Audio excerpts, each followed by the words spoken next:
Natural folic acid ആയിട്ടും നല്ലൊരു liver detox ആയിട്ടും ഓർമ്മശക്തി കൂട്ടാൻ വേണ്ടിയിട്ടും ഒക്കെ തന്നെ നമുക്ക് ഉപയോഗിക്കാൻ പറ്റുന്ന ഒന്നാണ് ബീട്രൂട്ട് എന്നുള്ളത്. ബീട്രൂട്ട് തിരഞ്ഞെടുക്കുമ്പോൾ ഇതുപോലെ നല്ല റെഡ് കളറുള്ള നമുക്ക് തൊലി പൊളിച്ചാൽ അറിയാൻ പറ്റും. അല്ലെങ്കിൽ ചില ബീട്രൂട്ടിനൊക്കെ വൈറ്റ് ലൈന് കാണാൻ പറ്റും. അതുപോലെയല്ല ഇതുപോലുള്ള നല്ല റെഡ് ബീട്രൂട്ട് ആണെങ്കിൽ നമുക്ക് അതിൻ്റെ ഗുണവും കൂടും, അതുപോലെ രുചികരവുമാണ്. അപ്പോൾ ഇതിലേക്ക് ഇനി തേങ്ങാപ്പാലിന് ഞാൻ ഒരു തേങ്ങ എടുത്തിട്ടുണ്ട്. അതിൻ്റെ 1-ാം പാലും 2-ാം പാലും 3-ാം പാലും എടുത്തിട്ടുണ്ട്. ഇതിപ്പം തേങ്ങയിൽ കുറഞ്ഞൊരു വെള്ളം ചേർത്തിട്ട് നമുക്കറിയാമല്ലോ 1-ാം പാലും 2-ാം പാലും ഒക്കെ എങ്ങനെ തയ്യാറാക്കുക എന്നുള്ളത്. അപ്പോൾ ഇനി 3-ാം പാൽ ഉപയോഗിച്ചിട്ടാണ് ഈ ഒരു ബീട്രൂട്ട് വേവിക്കാൻ വെക്കുന്നത്. ആവി പോയതിന് ശേഷം ഇത് നമുക്കൊരു മിക്സിയുടെ ജാറിലിട്ട് പേസ്റ്റ് രൂപത്തിലാക്കിയെടുക്കാം. അതിൻ്റെ വെള്ളവും കൂടെ ചേർത്തിട്ട് അരച്ചെടുക്കുകയാണ് നല്ലത്. അപ്പോൾ ഇതുപോലെ നല്ല ഫൈനായിട്ട് അരച്ചെടുത്തിട്ട് അതേ ചെയ്യാൻ ഉപയോഗിക്കുന്ന പാത്രത്തിലേക്ക്, അടികട്ടിയുള്ള പാത്രത്തിലേക്ക് ഇട്ടിട്ടുണ്ട്. ഉരുളിയാണെങ്കിൽ നല്ലതാണ്, എൻ്റെ കയ്യിലില്ലാത്തതുകൊണ്ട് നോൺ സ്റ്റിക്ക് എടുത്തിട്ടുണ്ട്. ഇതിലേക്ക് ഞാൻ 2 ഡേറ്റ്സ് ആണ് ചേർത്തിട്ടുള്ളത്. സൺഫ്ലവർ സീഡും 1 സ്പൂണും ഒരു 10 കാഷ്യൂനട്ടും ചേർത്തിട്ടുണ്ട്. പകരം നിങ്ങൾക്ക് ബദാമോ ഏത് വേണേലും ചേർക്കാം. ഇനി ഇതൊന്നും ചേർത്തിട്ടില്ലെങ്കിലും കുഴപ്പമില്ല.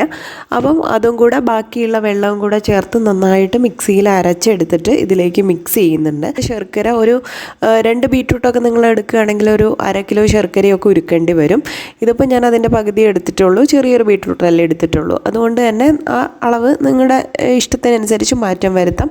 ഇനി നന്നായിട്ട് ഇതൊന്ന് തിള വരുന്ന സമയത്ത് നമുക്കിതിൻ്റെ 2-ാം പാല് പകുതി ചേർത്ത് കൊടുക്കാം. ബാക്കി പകുതി അവിടെ ഇരിക്കട്ടെ. ഇനി ഇത് നന്നായിട്ടൊന്ന് തിള വന്ന് ഒന്ന് കുറുകുമ്പോൾ ബാക്കി പാലും കൂടെ ചേർത്ത് നന്നായി കുറുക്കിയെടുക്കണം.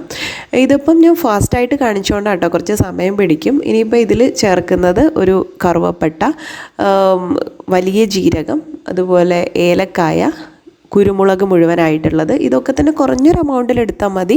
ഇതൊന്ന് ഡ്രൈ റോസ്റ്റ് ചെയ്തിട്ട് ഞാനിവിടെ ഇടികല്ലിൽ ഇടിച്ചെടുക്കുകയാണ്. ഒന്ന് ഡ്രൈ റോസ്റ്റ് ചെയ്തുകൊണ്ട് പെട്ടെന്ന് ഇടിച്ചാൽ നമുക്ക് പൊടിഞ്ഞു കിട്ടും. പൊടിയണം എന്നില്ല, ഈ ഒരു പരുവത്തിൽ ക്രഷ് ചെയ്താലും മതി. മിക്സിയിലൊന്നും ഇത്ര കുറഞ്ഞൊരു എമൗണ്ട് നമുക്ക് ക്രഷ് ചെയ്യാൻ പറ്റില്ല. അപ്പോൾ ഇത് ഈ ഒരു മിക്സിയിലേക്ക് ചേർത്തിട്ട് നന്നായിട്ടൊന്ന് ഇളക്കി കൊടുക്കുകയാണ് ചെയ്യുന്നത്. ഒന്ന് കുറുകിയ പരുവാകുമ്പോൾ നമ്മൾ ഇതിലേക്ക് 1-ാം പാല് ചേർക്കുകയാണ് ചെയ്യുന്നത്. ഇനി ഒന്നുകൂടെ നന്നായിട്ട് നമുക്കൊന്ന് മിക്സ് ചെയ്തെടുക്കാം.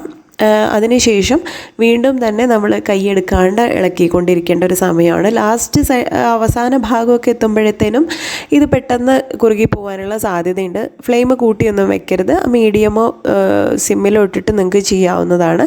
ഇനി ഇതിലേക്ക് നമ്മൾ 1 സ്പൂൺ നെയ്യ് ചേർക്കുന്നുണ്ട്. നെയ്യ് തീർത്തും ഓപ്ഷണലാണ്, ആവശ്യമുണ്ടെങ്കിൽ മാത്രം മതി.